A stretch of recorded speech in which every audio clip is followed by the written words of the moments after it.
Alors bonjour à tous, petite vidéo qui accompagne la correction de l'exercice 2 de l'évaluation. Alors dans cet exercice, on réalisait l'hydrolyse ici du RCl, à savoir le RCl, le 2-chlorométhylpropane, qui est une réaction que l'on peut suivre par conductivité et qui va nous permettre de tracer l'évolution de l'avancement en fonction du temps et de pouvoir faire certaines mesures sur cette courbe-là. Alors, le but c'est justement essayer d'arriver à une expression donnant l'avancement en fonction du temps pour pouvoir tracer la courbe. On a ici l'équation qui est donnée et on vous demandait de remplir le tableau d'avancement en annexe. Donc on a une quantité de matière initiale et puis pas de produit bien sûr. L'eau est en excès ici parce que c'est le solvant de la réaction. Donc dans cette case-là, du côté du RCl, eh bien on va avoir ce qui reste. Donc ce qui reste, c'est ce que j'avais au début ici, moins ce que je consomme, X. Si vous regardez là, mis à part pour l'eau, tout le reste, nous n'avons que des nombres stoichiométriques égaux à 1. Du côté des produits, ce qu'il y a dans cette case, c'est ce qu'il y avait au début plus ce qui apparaît. Comme au début il n'y avait rien, eh bien c'est juste ce qui apparaît. Donc on a XXX. Si on a l'état final, eh bien on remplace X par XF, et à l'état maximal, on remplace XF par Xmax, ou X par Xmax, peu importe. Faites attention, certains d'entre vous, vous mettez des valeurs ici chiffrées, vous n'êtes pas obligé, on préfère quand même avoir des expressions littérales dans le tableau. Bon, des valeurs chiffrées ça passe, j'ai pas relevé, mais c'est plus propre si on a des expressions littérales. Une fois qu'on a fait ce tableau, on nous présente la transformation, on nous dit qu'elle a lieu à 40 degrés et qu'on la suit par conductivité à différentes dates et qu'on va jusqu'à la date est égale à t 60 minutes. Alors, pourquoi peut-on effectuer un suivi conductimétrique de cette transformation? Alors ici, dans cette transformation, si vous regardez, dans les réactifs, on n'a pas d'ion. Par contre, dans les produits, vous avez apparition d'ion H3O+, et Cl-. Du coup, il va être plus simple, enfin pas plus simple, on va pouvoir suivre l'évolution de l'apparition d'H3O+ et Cl- en faisant une mesure de conductivité. Vous savez que cette conductivité, elle est directement reliée aux concentrations des espèces chimiques présentes. Donc pour effectuer un suivi conductimétrique, il est nécessaire qu'au cours de la transformation, la conductivité varie. C'est bien le cas ici, puisqu'initialement, le milieu réactionnel ne contient pas d'ions, puis ces ions apparaissent au cours du temps. Donc ce qui est important ici, c'est vraiment la variation de la conductivité. On peut avoir des ions, mais si leur quantité ne change pas, on ne va pas suivre grand chose en suivant la conductivité. On demande dans la question 3 l'expression de la conductivité. On rappelait la formule générale, il faut que vous sachiez l'appliquer avec les ions xonium, les ions chlorure et les conductivités molaires ioniques. Alors, en gros, ça va être la conductivité molaire ionique d'un ion que multiplie sa concentration. Donc là, lambda H3O+, que multiplie la concentration H3O+, plus lambda Cl- que multiplie la concentration en Cl-. Autre chose. Alors ensuite, il faut donner une expression de l'avancement qui dépendra, pardon, de la conductivité qui dépendra de l'avancement à un instant donné, pas défini, du volume et des conductivités molaires ioniques. Euh, alors là, la question, elle peut être un peu perturbante. Parce qu'ici on a juste une expression précédente, pardon, dans la réponse là, on a une conductivité qui dépend des concentrations H3O+ et Cl-. Ce qui doit vous faire tilter, c'est dans l'expression on nous parle de l'avancement. L'avancement, où est-ce qu'on l'a écrit? On l'a écrit dans le tableau d'avancement qui était juste au-dessus. Donc si je vais voir là, l'avancement, donc si je prends un instant quelconque, donc je vais prendre la deuxième ligne ici, vous avez la valeur de la quantité de matière formée de H3O+, qui est égale à X. Donc ce que je peux dire, c'est que les concentrations en H3O+, ça va être X divisé, donc la quantité de matière de X, divisé par le volume de la solution. Comme ici, je regarde, ce que je forme en Cl-, c'est la même quantité qu'H3O+, parce que j'ai des nombres stoichiométriques égaux ici, et bien ici, je vais avoir X aussi. Donc la concentration des deux espèces chimiques, là, est égale à X sur V. Eh bien, je remplace ça dans mon expression précédente. Les concentrations qui sont là, je les remplace là et là. Donc je me retrouve avec la conductivité molaire ionique de H3O+, que multiplie l'avancement en fonction du temps divisé par le volume, ici et là.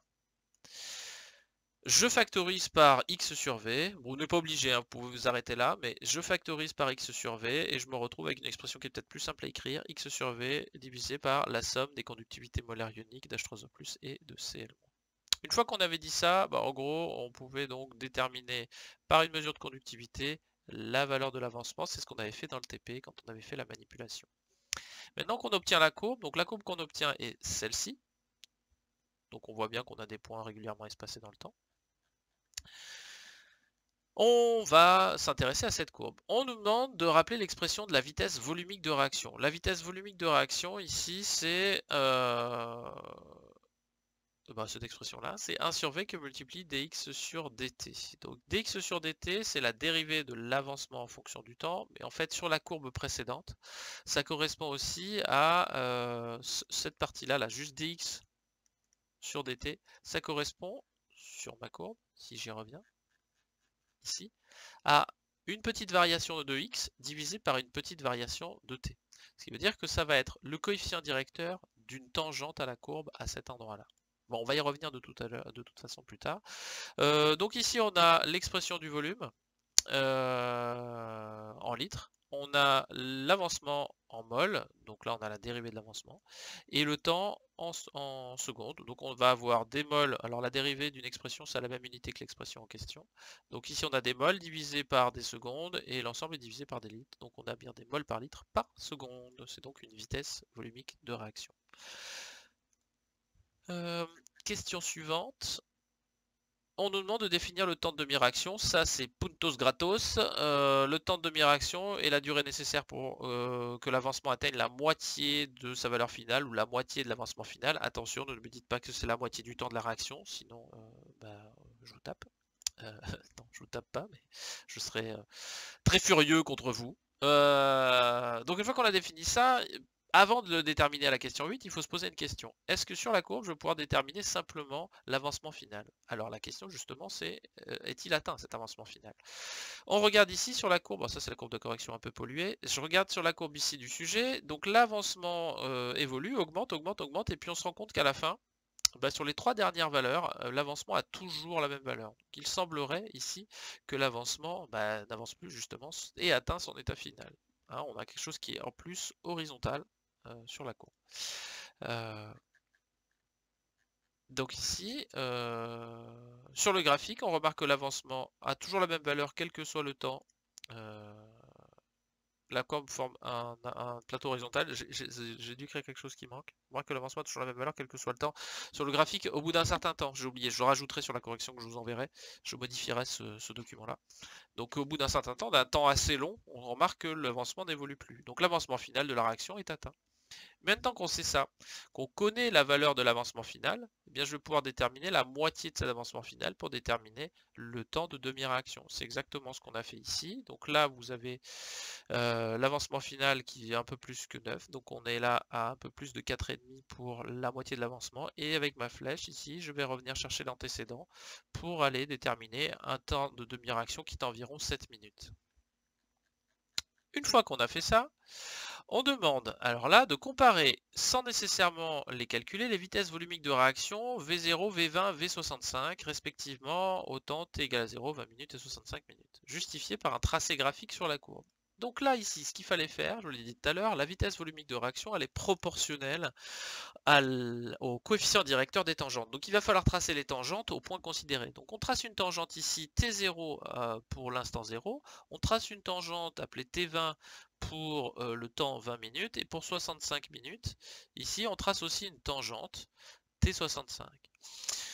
On remarque quoi au niveau de ces tangentes? Ces tangentes-là sont de moins en moins penchées, c'est-à-dire qu'elles sont, enfin de moins en moins verticales, pardon, elles sont de plus en plus horizontales. En termes de valeur de coefficient directeur, la droite T0 a un coefficient directeur bien plus grand que celui de T65.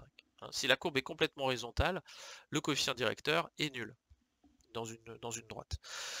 Alors, ici, on a dit, par définition la vitesse on l'a donné tout à l'heure, dx sur dt est égal au coefficient directeur de la droite, et donc si je trace ces tangentes à ces courbes, on se rend compte que les coefficients directeurs sont plus faibles pour T65 que pour T20, et aussi pour, non pardon, sont plus, oui, très faibles, plus faibles pour T65 que pour T20, et T20, le coefficient directeur est plus faible que pour T0.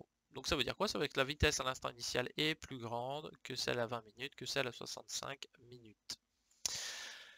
Donc ça, ici, c'est lié à quoi? Directement à la question qu'on vous pose à la question 10, et faites attention, vous êtes très nombreux à vous être trompés, je crois que tout le monde s'est trompé sur cette question. Quel facteur cinétique responsable de la variation de la vitesse volumique? Ce n'est pas la température, justement, de la question suivante, parce que dans la question suivante, je vais voir si vous maîtrisez ce facteur cinétique-là. Pour le coup, pour quelle raison la vitesse de la réaction diminue au cours du temps? Tout simplement qu'au début, elle est très grande parce qu'il y a plein de réactifs qui peuvent se rencontrer, donc le système va pouvoir rapidement évoluer dans le sens de formation des produits, mais au bout d'un moment, vous allez avoir de moins en moins de réactifs. Donc ces réactifs, ils vont avoir de plus en plus de mal à se trouver, et donc le temps qu'ils se trouvent pour former les produits, ben, on va avoir une vitesse de réaction qui diminue. Le temps de formation des réactifs, des produits et de disparition des réactifs est de plus en plus grand au cours du temps. Donc la vitesse volumique de réaction, sa diminution, elle est liée au fait que la concentration en réactif diminue dans le milieu réactionnel. Hein, donc la vitesse de disparition d'un réactif dépend de sa concentration en lui-même. Donc ici, les chocs entre les molécules d'eau et RCl est de moins en moins fréquents. Donc ça paraît logique. Donc faites attention, hein. Ce qui explique la diminution de la vitesse volumique de réaction au cours du temps, c'est la concentration en réactif. Ici, ça peut pas être la température, elle est constante tout au long de la réaction.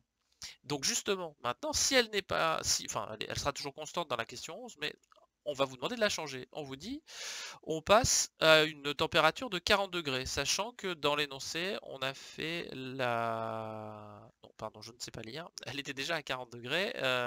Il faut tracer une courbe pour une température, pardon, supérieure à 40 degrés. On fait la même manipulation et on est à 50 degrés, par exemple.